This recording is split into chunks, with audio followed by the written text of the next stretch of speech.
Hey everybody, happy Sunday night. Today is March 24th, 2024. We are across the pitch.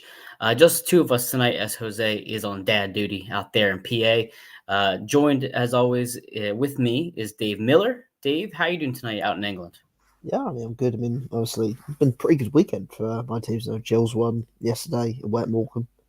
The Union won the first MLS game last night when, myself included, probably didn't think it was going to come. The win was going to come. And then, the Sixers just completely demolished, the Clippers and James Harden. So, without Joel Embiid. So, it's been a good sporting weekend.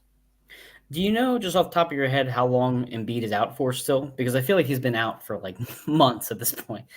I'm convinced he might be back in a couple of weeks. Back for the Okay. run, I think.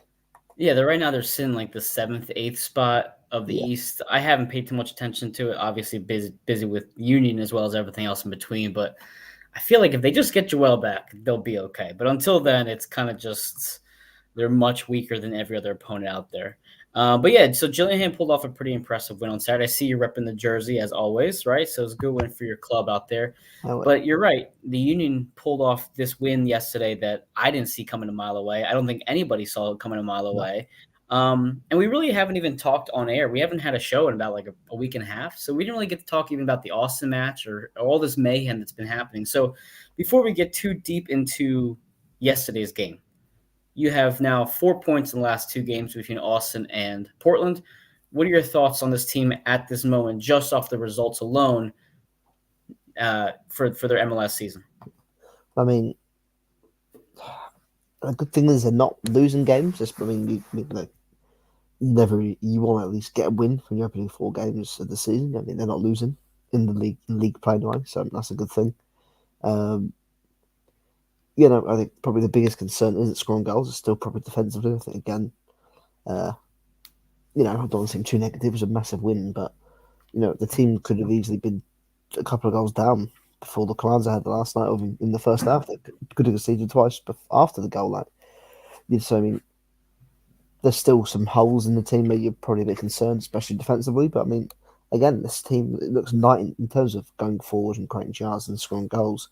It looks like it's night and day comparison to last year when there was like pulling teeth out at times. And games like this where the Union probably at full strength could have gone to a team like Portland last year and just struggled to even get out of their own half, struggled to have three shots on goal. And now they've scored three goals, had a goal disallowed, and probably should have scored another two with Mikel. So Yeah. overall, I think it's a good sign. It's a good sign attacking wise, not so good defensively. I think that's something that we have to watch out for.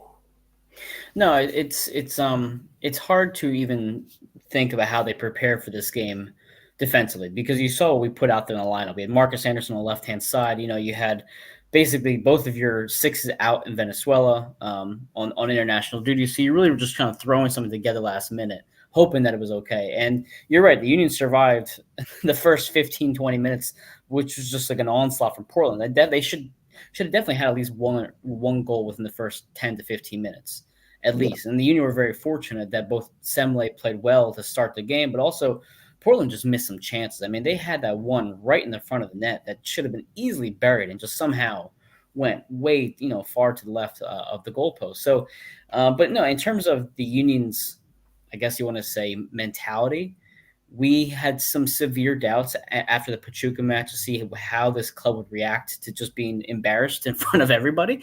yeah, And I think they answered it pretty well. You played fairly decent in Austin. Yes, you kind of blew that game in the sense that you probably should have won that game, and those two goals that you allowed within a matter of minutes was unacceptable. But at least you had shown some fight, you showed some grit, and you pulled off with a road point.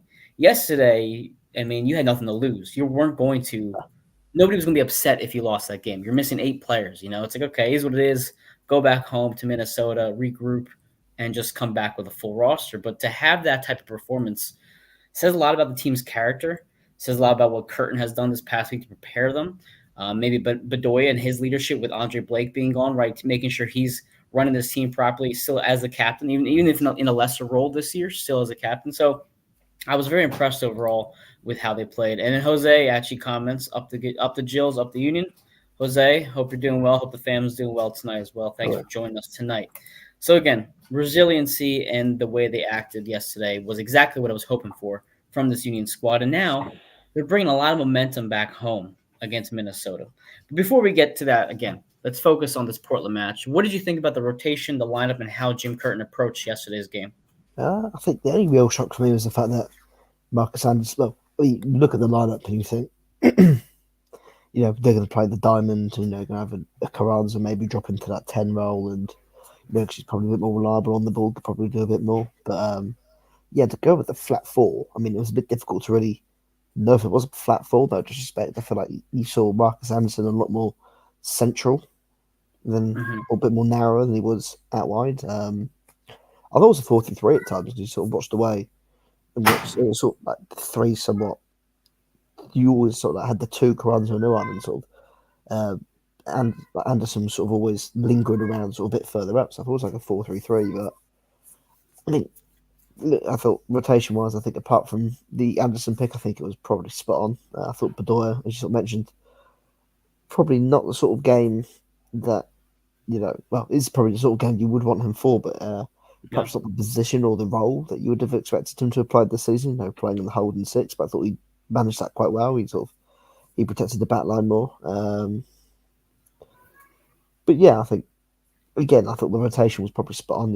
You managed to facilitate all your best players. Perhaps if you were going to go for a flat 4-4-2, maybe Matt Real could have played at left mid, or you could have moved Kai Wagner up into left mid and Real at left back. But I think again, well, the Union won, so you can't really complain too much. I think. I was gonna say, I mean, whatever worked last night worked. I mean, if you look at this lineup, and also Dan joins us. Dan says, "I'm actually stunned. Jimmy shifted his approach, and the more he sees Anderson, his work rate is just outstanding." We'll talk about that in a second because I agree 100%, Dan. Thanks for joining us tonight. If you look at this bench that they had when they put up the lineup, right? You look at the bench. You have Andrew Rick, and then you have Ngabo, Real, and Macania. That is that and Donovan. Sorry, and Donovan. So that's one of like the weakest benches we've ever seen the Union trot out. But again, not out of not out of because they want to, because out of necessity more than anything. But I was a bit surprised to see Anderson starting. If you had seen my article from this past week, and if you just kind of heard us discuss online, I really thought they were going to go with Quinn and Bedoya, maybe Macania thrown in there as well. Elliott might have been in the six, etc. I didn't know how they were going to approach it because that's what Curtin has done in the past has been just kind of safe. I didn't think this lineup was safe at all. I thought this was I'm going to go for a win, and we're going to go with some offense out there. The defense is obviously going to be the biggest issue tomorrow or tonight, but we're going to just see if our offense can do enough. And if you look at the Quinn Sullivan goal, Marcus Anderson's the one who kind of brings the ball down the field, passes to Raffanello to get him started to get space to shoot the ball. So clearly that offensive mind and presence was on display last night from these young players, and they all played well. I thought Anderson, to Dan's point, has been great this season. His motor has been exactly what we needed for this rotation off the bench. He's been reliable in start spots so far this year as well. So I'm really happy to see what Marcus Anderson's doing. Before I continue with the forward position, though, let's just say hi to Valerie. She said, "I'm still stunned by the performance and the win last night." Valerie, hello as always. Jillian says, "Marcus has been fun to watch. He's coming along nicely." Jillian and Kyle from the One Team We Agree On, thanks for joining us tonight. And Dan again says, "He just works hard, creates chances. There's something there." I agree 100%. Now, before we continue about this rotation lineup, the argument of Marcus Anderson compared to Baribo is still one that's being discussed pretty heavily. Ty Baribo did not see any time with his Israeli national team this past week. A lot of people are saying, why can't he get minutes over Anderson or Donovan? As of right now, I feel like Anderson is the clear number 3 on the Union rotation for the forward spot. After last night and after what we've seen or have not seen from Baribo, what do you think of the forward depth at the moment? And how does Baribo even break into that rotation? Well, I mean, speaking about the depth, I mean, it's obviously quite nice to actually have 5 strikers as opposed to most of last season. I mean, we discussed it all year, having that 4th choice before Baribo came in with Corey Burke. And you saw the Union run into issues when Uwa and Carranza both got injured at the same time on one, when they both weren't available. Do you know what I mean? And again, when Uwa was struggling to play more than 60 minutes a game, you're taking Uwa out and you will then put like a random midfielder to play up front over. It's now good to have options, and I think that's probably the exciting thing. In terms of Anderson, again, I think this has been a bright spot for the season so far to see a young kid coming over and making that transition so quickly. And it does somewhat an interesting thing. It does somewhat disprove Jim's point of, when certain new players come in and you're not too sure if Jim is a fan of them, and he'll sort of say, they need to acclimatise, they need to acclimatise. Marcus Anderson hasn't really had any time to acclimatise. He's been No. straight into the fire. He's Mm-hmm. played in the he's played in the CONCACAF Champions Cup, whatever it's called now. Mm-hmm. He started a game like last night. He's played minutes and yet throughout the whole MLS season. Even when Union were down chasing goals and what was it? Was it Sporting Kansas when it was Sporting Kansas, wasn't it? When they scored the late goal. Yep. Again, you had Bariba on the bench, whatever, and they chose to put Anderson on. They thought Anderson was the best.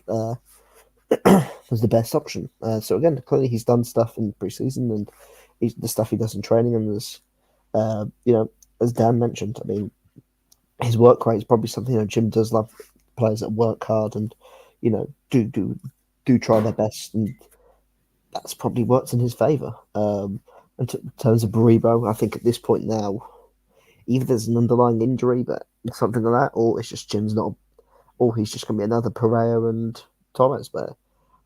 Jim was supplied the player. Jim looked at the player. Jim's not like Jim looked at it and perhaps isn't the biggest fan of him. I don't speak for Jim Curtin. I just see what I see. Right. We saw it with Pereira when he came in. A lot of fanfare, a lot of excitement. Had a good couple of cameos and was never seen again. The same with Torres. Torres had some bright sparks last season. He thought that's going to be the time. This is his time now. Like, I think it was the League's Cup game last year when he came on against Yep. Querétaro in extra time and just he was the reason Union won that game. He thought this is his moment to break into that team, become part of the rotation, and he never played. And so for me, I feel like Baribo could end up being his last chance option guy that they just chuck on if they need something, or if they're really, really short-handed. But I feel like he is slowly going down the same route as a Torres and Baribo and But Borovic. but the scary thing about that, Dave, is the fact that he's more expensive than Pereira and Torres was. But no, you're right. I noticed that too. Marcus is not a typical Union addition in the sense that most players, like, I can think of, Davo, for example, took time to get acclimated to this roster before they saw any minutes. He feels like he's just been plugged in day one, has been a perfect addition. But again, it kind of makes you, to Julian's point, question Matt Real. So the lineups show the faith that they have in Matt Real, unless he was 100% or something we don't know. But in past years, to Jillian's point, you probably would have seen Matt Real in the left side that we saw Marcus last night. We've seen that last season as well. That was not the case. So you're thinking not only is Marcus Anderson taking Baribo's minutes, but now he's taking Matt Real's minutes as well. Because, I mean, to be honest, it wouldn't have hurt to have someone a little bit more defensive minded in front of that back line yesterday besides Bedoya. But again, Anderson's there instead, and it worked out. To Frank's point, he says, regarding Baribo, what was the idea? Was it speed, traditional 9, hold up? I don't know his role. And that's the thing. We don't know his role either. Because at this point, we haven't seen enough minutes to really determine what he's really good at. It's been few and far between when we saw him last year, and obviously he's only logged 151 minutes. So at this point, you're thinking he was supposed to be Julian Carranza's replacement, right? That seems like that was the conversation. Julian's on his way out. Baribo is going to fill right in. He brings quality. Obviously, he's on a national team. He has a pretty good highlight reel, I guess you want to say, sure. But at this point, I don't know either, Frank, because we just haven't seen it. And then go ahead, Dave. Go ahead. I thought he was known for being like quite a pacey striker, so I thought that was his potential, like in behind and go like finishing 1-1. But clearly, at this point, if he's fit enough to go with the national team, he's clearly got some. Honestly, I have no idea what's going on anymore. And again, it's just another point of I think a manager should have a say over what players they sign. And it's clear again that this might not be a Jim Curtin signing, just like Torres wasn't a Jim Curtin signing, and Pereira wasn't a Jim Curtin signing. No, and then it brings another question. Over the past week, Portland brought in that player into their roster, and I can't remember his name off the top of my head right now, even though I just saw him play. That was in the rotation yesterday in the starting lineup. And Union fans are thinking there's an example of another club going out and bringing in a player mid-season to try to immediately impact their rotation, their lineup, and try to make – and he actually scored last night too. For the Union, it's like, yeah, you could bring somebody in tomorrow, right? But do we have faith that he's actually going to start and make an impact? I don't know. As of right now, I would say Tanner's track record is slowly going in the opposite direction. I mean, You can argue that Michael Ua hasn't exactly panned out, and we can have a conversation about Ua as well. You could argue that Daniel Gazdag hasn't necessarily panned out to the level that people have wanted. Yes, he had all those PK goals last year, but we have seen times this year that he has underperformed. And I was almost, and if you saw me on the designated pundits this past Thursday, I mentioned I'm not entirely upset that Daniel missed yesterday. I thought it'd be kind of good to see what else can be done creativity wise from the Union, from Quinn Sullivan or Raffanello, who I thought did well last night as well. Valerie mentions his name is Rodriguez. Thank you, Valerie. I thank you for checking that for me.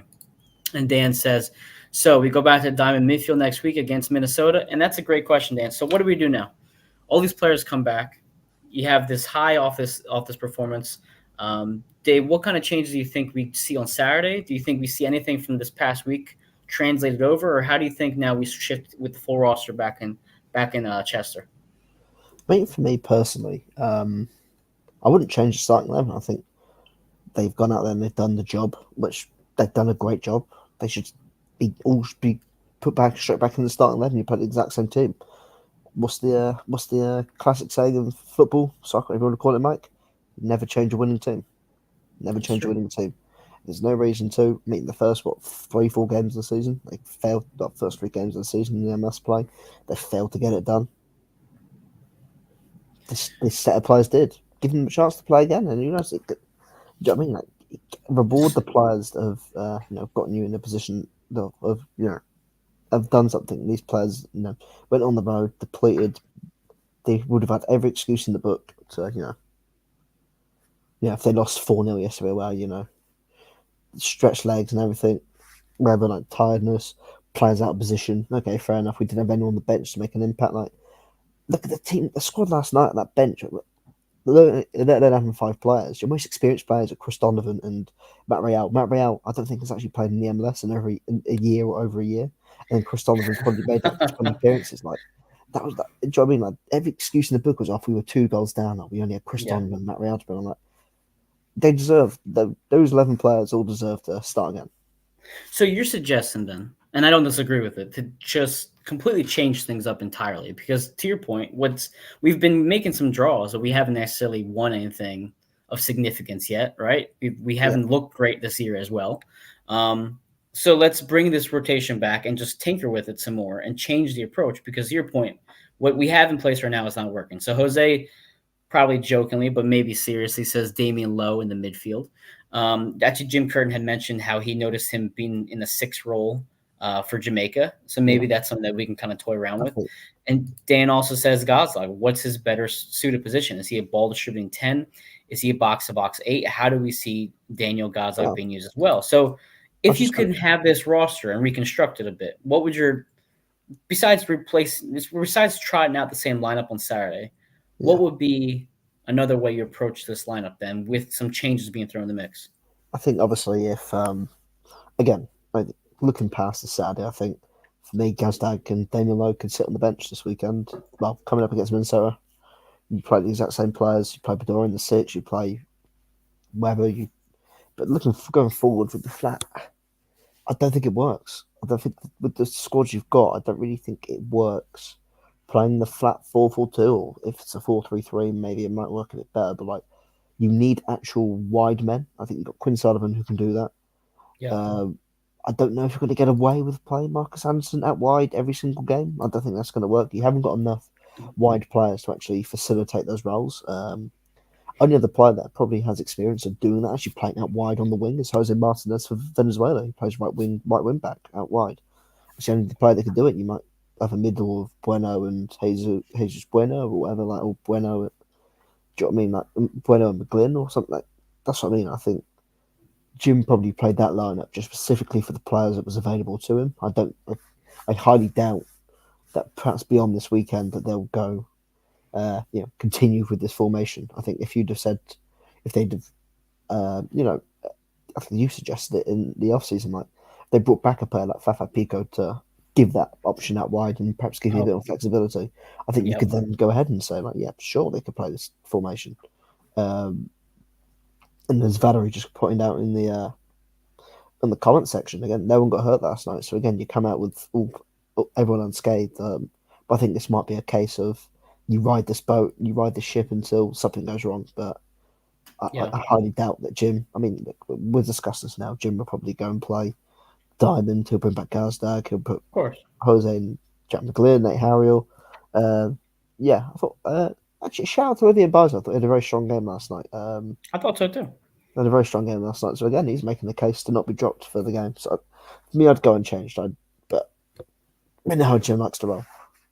That's the thing. I mean, you can argue that Daniel probably belongs in different positions. Maybe a better up top in the eight. I just don't think Jim's going to do it. And I think to your point, even though we all kind of agree that maybe certain formation changes should be made, it's not going to happen. And I think we talked about this. Didn't we talk about this 2 weeks ago about how this team's been possessing the ball more than we've seen in past years as well? Yeah, Um, they don't have that same defensive stoutness we've seen before, and maybe that's our wake up call to switch up the formation because it's obviously not translating well with the players we have on the field. By the way, we did score 3 goals last night, surprisingly. The Union survived that first 25 minutes or so, give or take. And then, like I said, they put that first goal in the back of the net with Julian Kranz off a set piece.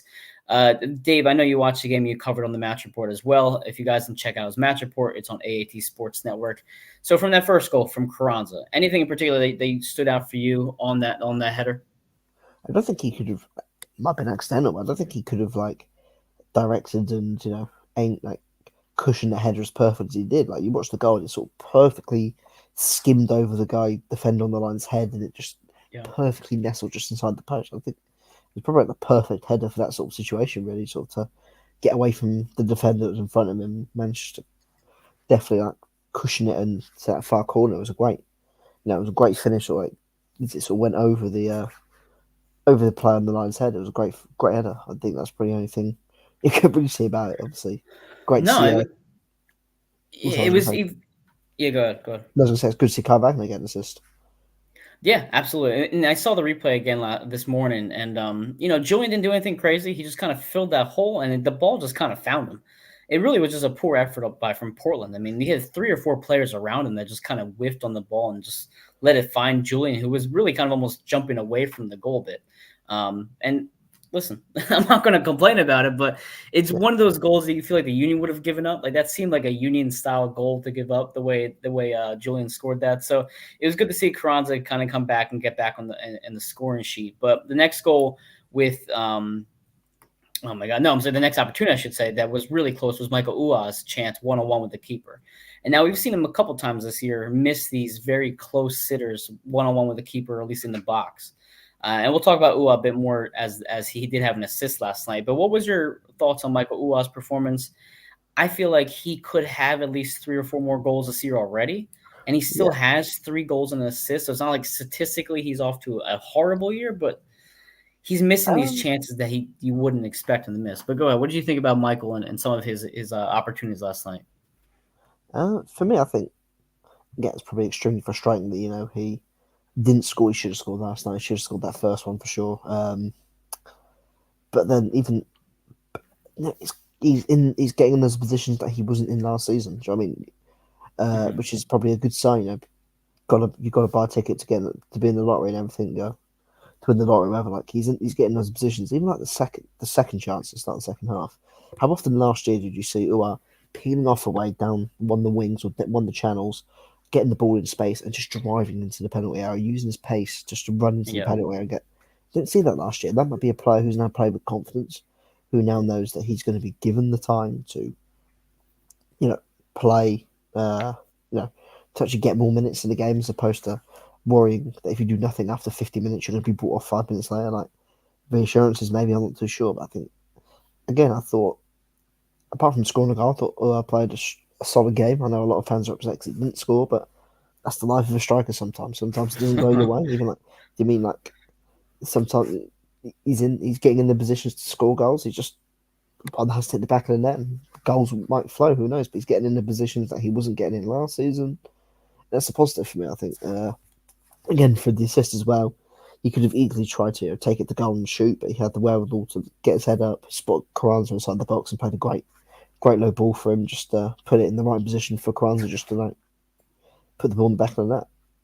Well, yeah, let's skip the second goal and go to that third goal real quick before we talk about Quinn Sullivan's goal. So, the Union have a stopped call off a foul, and Glesnes sees Ua running and immediately sends the ball up the field to a perfect ball to Michael, by the way. But then Yeah, Michael's pass, yeah, like you said, was perfectly placed to Julian, who again was also following Michael's lead and running towards net.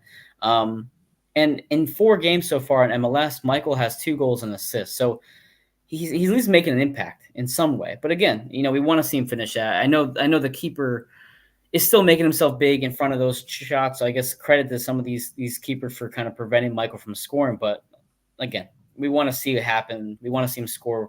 We saw it last year with Julian where he missed like 5 or 6 easy goals, and just kind of I think it's maybe some PTSD from last year watching yeah, Julian miss a bunch that we're kind of frustrated with Michael as well. Um, but I thought Jacob Glessens, that ball to Michael was spot on. I thought Glessens yeah. played fine as well. I know we've had issues so far with Jacob this year, especially in CONCACAF Champions Cup where he's had a couple boneheaded plays. But I thought Jacob played fine last night. I actually thought he played a pretty good game. Do you agree with Yeah. how Glessens performed last night? Yeah, I think Glasgow played a solid game. I think, for the second Evander shot, which was Mm-hmm. saved by Simba inside the area. I'm pretty sure from the looks at the TV angles I got, it looked like he got the slightest touch on the ball, I perhaps think he taking, did. which Yeah. took perhaps a bit of power out of it, power out of the shot maybe. And so, I mean, yeah, I thought Jacob played a solid game last night. I think probably his best game of the season. I mean, he has struggled at times already this year. So, yeah, I thought he played a solid game. Absolutely.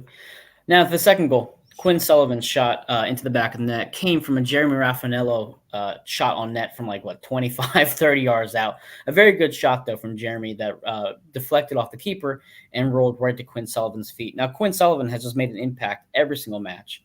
I can't imagine him not being a starting lineup every single day. But I thought Jeremy Raffanello, in his second really long stint this season, played pretty well. He Yeah, seems comfortable out there every single day. What did you see from Jeremy yesterday? I thought he looked comfortable considering the situation he was in. And kudos to him for trying from that far because it ended up being exactly what we needed. oh yeah, I thought Jeremy. It's nice. It was good to see him get more minutes, perhaps more meaningful minutes, than he did in his debut. I mean, getting hauled off after half time. I thought, you know, again, he didn't put too much of a foot wrong, as you mentioned, with the goal. I mean, as we always say, like sometimes just have a go. You never know what happens in the game. The keeper ends up pushing it out straight to Quinn, who then scores. I mean, like sometimes just shooting from distance and testing the goalkeeper, good things happen. Yeah. I mean, yeah, I thought Rafa played a good game. He got up and he got into some good areas. Worked hard defensively. You know, probably in a position he's probably not too used to playing in like a central midfield two with Bedoya. Mm-hmm. So yeah, I mean, playing for a younger guy in a high pressure situation like that, I mean, good on him. I don't think you heard his name too much last night, which is probably a good thing in that sort of position. You're just sort of getting the head down, doing the dirty business and doing their business quietly is good. It's a good thing. No, I completely agree, and it's in a situation where the Union are very clearly relying on their youth to get better this year. Raffanello has to be somebody that can come off the bench and make an impact in the lineup or even start in certain positions or certain games rather. So again, if you don't know what you're going to get from Baribo and Quinn Sullivan is making this impact and this is influencing the lineup every single week, then you have to look to other players like Bedoya off the bench and Yeah, I guess Donovan off the bench, Marcus Anderson, and Raffanello just has to fall in line because yes, it's good to have 5 forwards that have some depth back there, but we need depth in the midfield as well. We can't rely on Bedoya every single match to come in and save us. There has to be some other option out there. So having Jeremy get these minutes, get this experience, and hopefully continue to improve is only a good thing for this club, considering I don't think we're going to add any pieces this year. So that's kind of what we're left with. But either way, the Union, again, earned 3 points last night. They had 3 goals, which I didn't think they were going to do in Portland. I thought it was going to be the other way around, if anything, 3 to yeah, 1 in Portland's favor, which certainly could have happened. But they held on, and kudos to them for the win. But now we face against Minnesota at 2 p.m. on Saturday the 30th. As of right now, it looks like it's going to be 60 degrees and sunny. Minnesota is not exactly a bad team by any stretch of the imagination. They're 3-1-0, and they come in with 8 goals so far in the year, as well as only 4 goals given up. But again, another team from the other conference that's going to be on our schedule. Any concerns this Saturday? Any letdown spot after this past week's performance? Do you think we take it to Minnesota? What are your thoughts now coming back home Um, after it's been a while since we've been home too? yeah. I think, oh, of course, mate, the last the last game that was at home was the you know the monsoon. Uh, Hmm. yeah, I think it definitely has probably has a bit of a potential to be a letdown game. Coming off that massive high. Coming away from Portland, a road game, looked like it was going to be a difficult road game, a game that you probably weren't expecting to win or get anything Hmm. from, and you come away with such a convincing performance in terms of scoring scoring 3 goals and everything against a Portland team that had started the season quite strongly. Uh, Yeah. Fourth place in the Western Conference, so it's definitely got potential to perhaps be a letdown game. But your fingers crossed, I think it's definitely it's a winnable game for the Union at home. I think again, I've been so again. I've started the season strong as well with 10 points this year. So I mean, Hmm. I've beaten like sort of a reverse of what the Union have done. Minnesota won 3 games, drawn one. Union have won one, drawn three. But Yep. Minnesota, yeah, have had a really strong start to the season. For the Union, it's going to be a tough task for them to perhaps try and match whatever Minnesota throw at them in terms of then go forward again. They're unbeaten. So I mean, I can't say I've seen anything of Minnesota themselves, but I think you look at the whole, pretty much the whole of the MLS. Most of the teams have got a lost to their name this year. So to be unbeaten still after 4 or 5 games when everyone's seeming to beat each other is obviously shows that they're going to be a tough team to crack down or beat. A tough team for sure. I'm looking at so you're right. I haven't seen Minnesota either. So this is just more so going off their schedule. They started the season in Austin. They won 2-1 at Austin. They had a 3-2 win at Orlando. When they hosted Columbus earlier this month, or I should say, yeah, was it earlier this month? Yeah, earlier on March 2nd.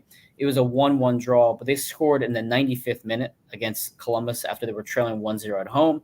And then they just shut out LAFC 2-0 at home as well. They scored in the 16th minute as well as the 88th minute. But in terms of the Union being a resilient squad so far, right? We've seen them make a bunch of comebacks. We've seen them show some grit last night.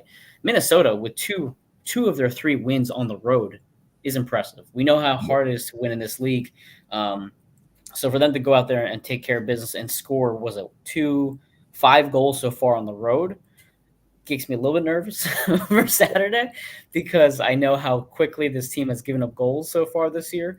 To Frank's point earlier, that first half could have been a totally different conversation if Portland had made that first goal, right? It could have Yeah, easily been 2-3-0 in the first half. And then we're saying, oh, there's no depth on this team. This is such a front office problem.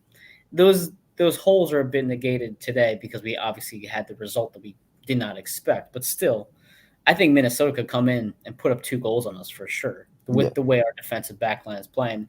And then my concern is, do we have the firepower to then keep up with them? I mean, so far we've done fine scoring goals, but we've also seen a period so far this season already where we had the 1 goal late in Sporting Kansas City, and then we went scoreless for 2 or 3 matches after that. So yeah, we've seen this team get cold. I mean, yes, we started hot, and then we went through this patch, and we're seeing like we're coming back to that scoring sheet again, but I don't know. You could tell me this is going to be 3-0 Minnesota, and I would believe you as well. yeah. So, any other thoughts on this Minnesota game, or I what think lineup you think is going to be out there? lineup. I'm on 2 minds of. I think personally, I wouldn't change the team, but I could easily see Jim just going straight back Yeah. to type of Diamond, Gazdag, McLean, Harriel, Martinez. Whatever. Like I think the players that won the game should be rewarded and given another opportunity to prove that they should stay out there.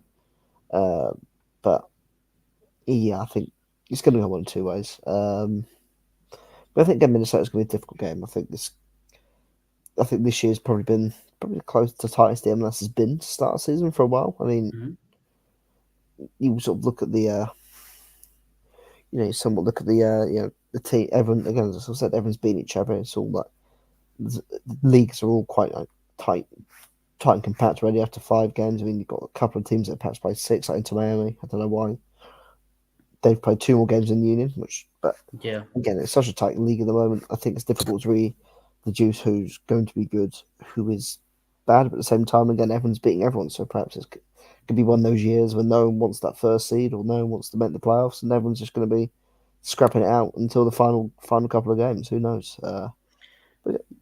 Yeah, Miami lost 4-0 yesterday. Isn't that crazy? Yeah. Oh yeah. I mean, again, you would have thought looking at it, you thought, oh, they mustn't have had Alba, Suarez, and Busquets as well, but they all played. So Yeah. Yeah. Minnesota right now is first in the West, but again, certain things can change very quickly. I mean, yesterday the Vancouver Whitecaps hosted Real Salt Lake. I thought Vancouver was going to take care of business, and they ended up losing to Real Salt Lake at home. So it's one of those things where it's too early to tell who's really as good as their record shows right now. But the Union are unbeaten. Whether that has any significance here or not, yeah, that's a different story. But they are unbeaten, and at least they haven't lost the game. And I guess yeah, kudos to them for that. Eric mentions the one thing is rest. Early season, you didn't have much of that, but on the other hand, the Union have love to do something no one expects. So this could be easily a letdown. And I think Eric is speaking from experience and some PTSD from this Union squad. But I agree. I could certainly see this being a letdown match. And he's trots out the same lineup that we've seen over and over, where Gazlag's in the 10 and Jose's in the 6, and it's just the same old stuff.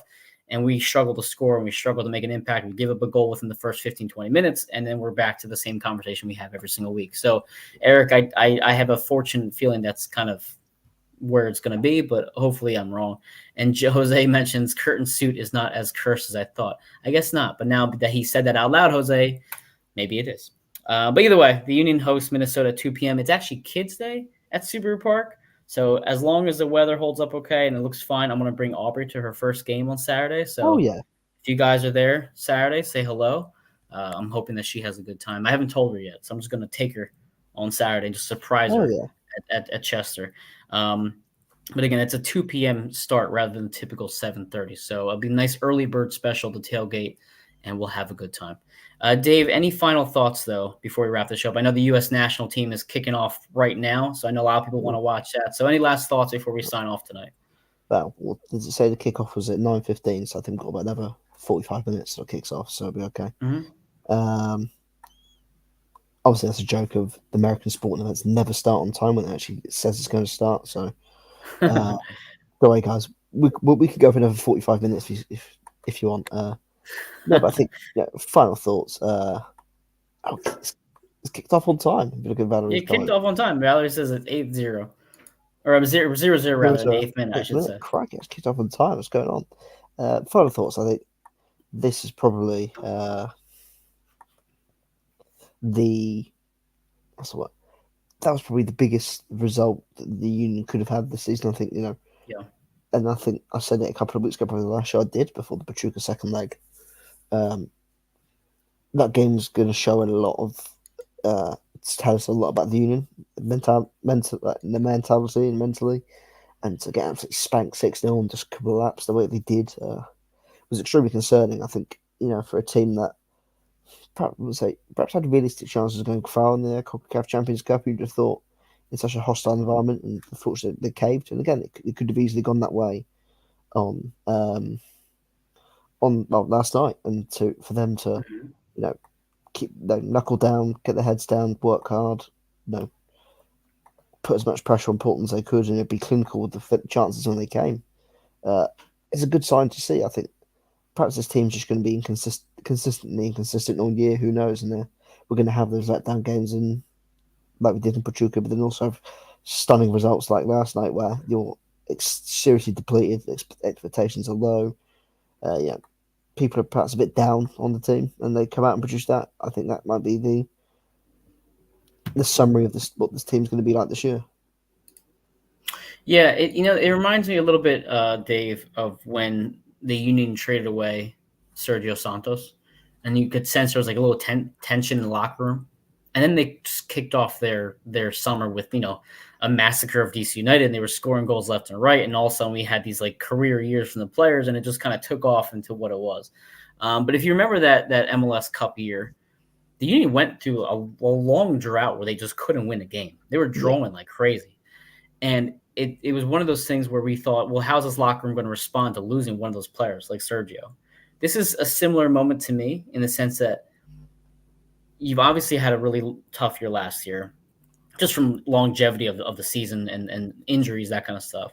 You obviously get embarrassed in Pachuca, and you have all these question marks. This team's again going through a gauntlet of stuff.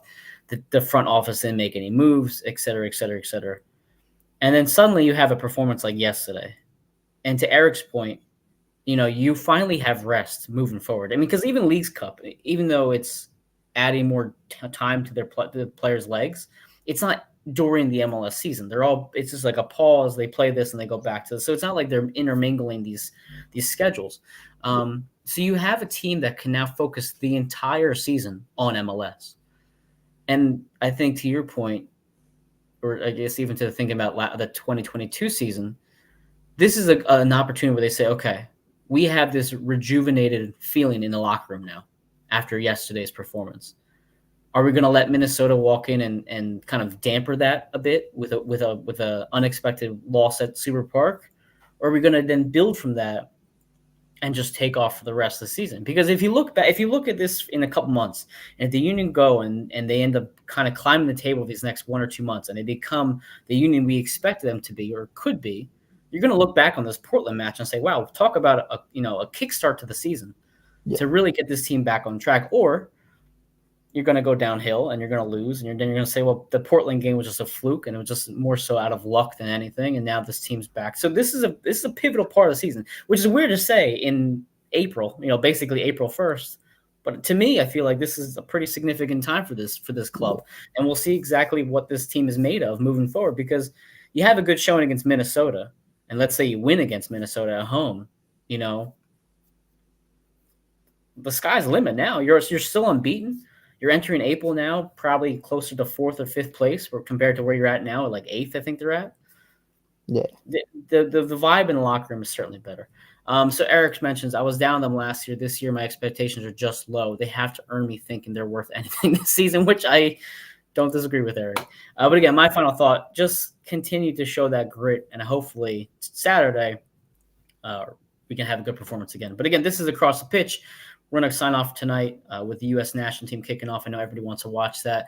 I am Mike Brera. You can find me on TikTok and Twitter at mbrera1323. Again, at those platforms. And then Dave GFC Miller covering the Union, as well as Gillingham on his early Saturday mornings out in England. Otherwise, Jose Nunez is Jose R. Nunez 91. You can follow him on Twitter with all the great coverage he's been doing. And we are going to try to record again once a week. I know we've been off about 10 days now, so we'll try to make it more consistent and bring you as much Union coverage as possible. Otherwise, happy Sunday night, everybody. Dave, I'll talk to you soon, buddy. Go Union. Doop. Go